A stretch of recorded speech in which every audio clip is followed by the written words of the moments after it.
This week we are going beyond the lamppost. All through the book, The Lion, the Witch and the Wardrobe, C.S. Lewis placed many themes that remind us of God, the human condition and God's salvation. Along the way this week, Norman McCracken is going to share his story of faith in short sections each day to help us place these themes in the reality of our lives. The story of the Lion, the Witch and the Wardrobe begins when Lucy climbs into a wardrobe when playing hide and seek with her brothers and sister and finds herself in another world. A world within a world. What's that all about?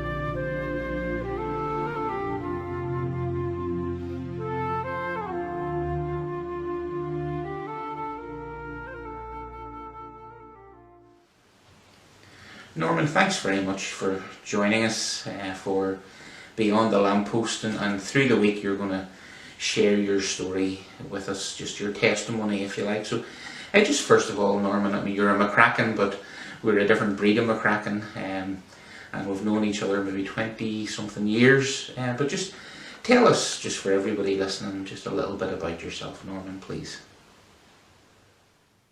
Thanks, Gordy. Good to be here. Well, I'm Norman McCracken, and I'm on the wrong side of 40. I live on the glorious north coast of Ireland, where we're drenched in sunshine 365 days of the year. I'm married to the long-suffering Karen, and we have 4 grown-up children and live in the Heights area of Coleraine. I've had several jobs in my lifetime, from butchering to animal welfare, lorry driving to owning a pet shop. I'm currently doing drugs in a chemist shop in the town. A typical day would find me dispensing prescriptions, fulfilling orders for nursing homes, popping pills into weekly trays and blister packs, and serving customers. I love the job. It's the work I hate. No, seriously. I do love the job, and the staff are great. I also hold the title of an auxiliary minister. It sounds a lot more grand than it actually is, but it does find me most Sunday mornings pre-lockdown, leading services of worship anywhere in the province and even Donegal. You may recognise me from filling in at Ryan Manorcunningham when Gordy and Karen are off on holiday. I've also preached in Fawn and Waterside. I would class myself as a lover of life, and I have a wide range of interests and hobbies. I'm a bit of an adrenaline junkie. If it's fast or a wee bit scary, I love it. No, thanks, Norman. An adrenaline junkie, I didn't quite see that one coming. But just as we're thinking today about Narnia, about another world that the Pevensey children discovered as we're beyond the lamppost. But tell us, just in the real world, in the spiritual world for you, how did you realise that there was more to life than just the way you were living? If you like, a spiritual dimension. Something more to this life. So just, can you kind of fill us in a wee bit there, Norman, about that? Thank you. Well, to answer that question, Gordy, I would need to take you right back to the mid-80s, 1987 to be exact. My life was going along nicely. I was a butcher in the meat centre on the promenade in Port Stewart. I was driving a 15-year-old 1.6 yellow Ford Capri with a black vinyl roof, and I thought it was something. I shared this car with my brother David, although share maybe isn't the correct word. He often left it back with no petrol in it, and when I quizzed him about it, he always responded, "I put £1 in it last night," and he could have been to Belfast and back. Anyway, I thought I was enjoying life. I worked hard, I played hard, and looked forward to the weekends immensely. Many a Friday and Saturday night was spent watching live bands perform in the wee venue called Spuds in Port Stewart. Then if you fancied a wee dance, you could head to the Strand Hotel on a Thursday night and get in for the outrageous cover charge of 50 pence. It was worth it though, because the Strand boasted 3 dance floors and a disco on each floor. Now can I tell you, if you were a young good looking fella like myself, played your cards right and could lie like a politician, you could have had a date on every floor. But if you were caught, suffice to say it could get ugly, and it wasn't likely you were going to experience a happily ever after. So there I was in the exciting 80s. Life was good and I wasn't harming anyone. God, however, had different plans for me. It was about that time in my life that I realised that living for the weekend creates a problem, because there's more days in the week than there are weekends. So your life can become a bit of an uphill struggle. Then you have the downer of if your weekend isn't as great as you hoped it would be. You have to suffer the endurance test of yet another 5 long days before it comes round again. Eventually, an emptiness comes into your life that can be suffocating. So thanks, Norman. I love the way that you say that life without Christ is like kind of searching in the wrong places brings an emptiness that can be suffocating. So American singer-songwriter, Christian singer Stephen Curtis Chapman has written a song called More to This Life, and it just explores that thought.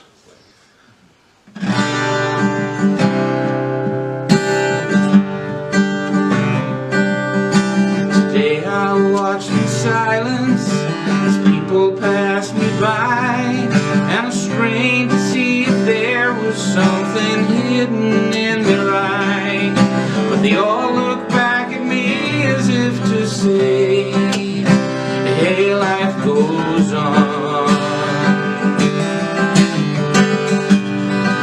And it's the old familiar story, it's told in different ways. Make the most of your own journey from the cradle to the grave. Dream your dreams tomorrow, because today life must go on. But there's more to this life than living and dying, more than just trying to make it through the day. More to this life, more than these eyes alone can see, and there's more than this life alone can be. Tonight he lies in silence, staring into space, and he looks for ways to make tomorrow better than today. But in the morning light it looks the same. Hey, life just goes on. And so he takes care of his family, he takes care of his work, and every Sunday morning he takes his place at the church. Somehow he still feels the need to search, as life goes on. But there's more to this life than living and dying, more than just trying to make it through the day. More to this life, more than these eyes alone can see, and there's more than this life alone can be. So where do we start to find every part of what makes this life complete?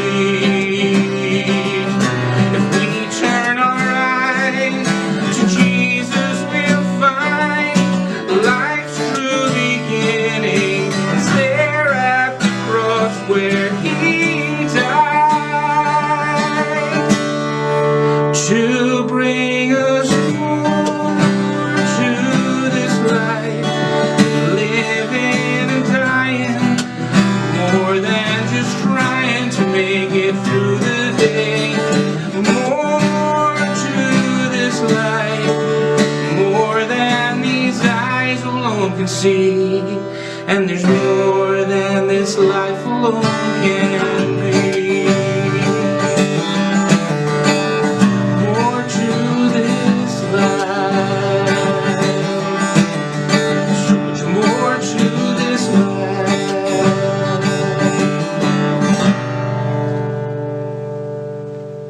So we've been thinking today, and at the start of Holy Week, going beyond the lamppost and thinking about, well, today, Narnia, another world.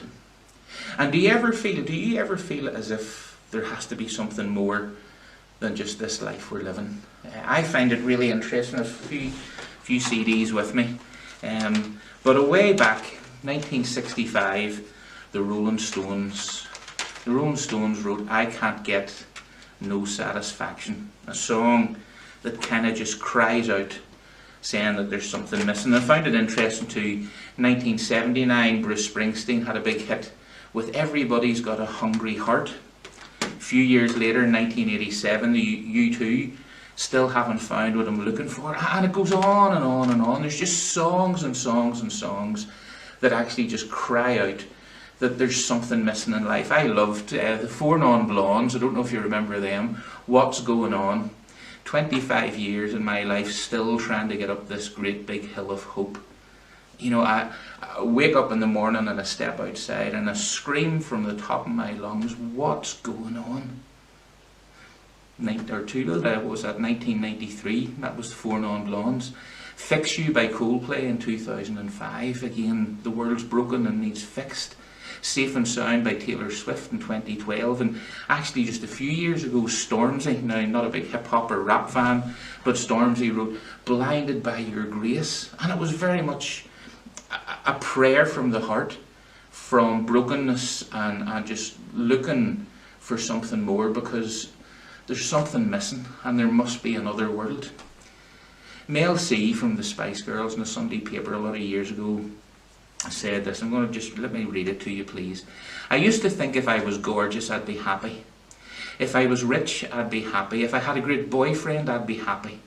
At the end of the day, you can have everything you ever wanted and still wake in the morning and not want to get out of bed. When you've got everything you've ever dreamed of and you're still not happy, you think, what is it that I do need? Something missing." The writer to Ecclesiastes, way back in the Old Testament, wrote this: "He," that's God, "has placed eternity in the hearts of men, and yet they cannot fathom what God has done from beginning to end." That, have you ever thought, God has placed eternity in our hearts, and there's something missing until that piece is put together? St. Augustine, an early church father, famously wrote these words: "You have made us for yourself, O Lord, and our heart is restless until it rests in you." More to this life. Another world. When Lucy went through into Narnia, the first thing, well, she followed the light of the lamppost, that following the light. The writer to Ecclesiastes in chapter 12 concludes the book by saying this, verse 13 of chapter 12, "Now all has been heard. Here's the conclusion of the matter. Fear God and do what he says, for this is what man was made for." Fear God and do what he says. Fear isn't be terrified of, but give God his place. Keep his commandments, for this is what man was made for, or the whole duty of man. There's this great verse in Romans chapter 8 and verse 16 that helps us understand that there's a spiritual world and there's the ordinary physical world, if you like. And there's this little verse, Romans 8 and verse 16, where Paul writes, "The Spirit himself testifies with our spirit that we are God's children." And I can only explain that if you feel an ache in your heart for something more, it's God wrestling with you by his Spirit with the spiritual part of you. Because our life and our world is more than just physical. It's spiritual. And if you want, fix you, or you're screaming from the top of your lungs, what's going on, and you can't get no satisfaction, well then, there is another world, a world within our world, and maybe in some senses it's the real world. And we want to explore that this week with what's going on, and as we go through the lamppost, beyond the lamppost, and just explore the truths that we find in Narnia, but more importantly, the truths that we find in Scripture about God and faith and life in Him. So thank you for joining us today. God bless.